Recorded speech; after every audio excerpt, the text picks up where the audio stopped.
This is a video on how to do a simple test to see if the fuel pumps are working on the M103 engine on the W124 chassis Mercedes.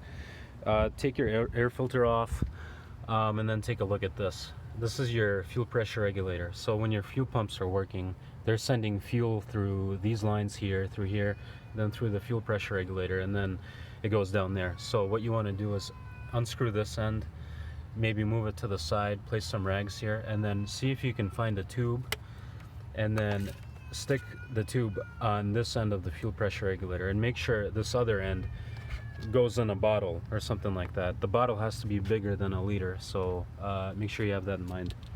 Now to do the test, put the car in accessory mode.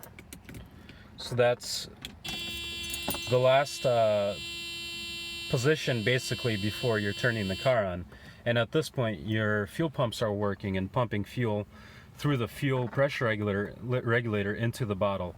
So ideally, according to the factory manual, you're supposed to get about 1 liter in 40 seconds. So make sure you time it. If you're getting something substantially less than 1 liter in 40 seconds, then something's wrong with your fuel pumps and you're having issues.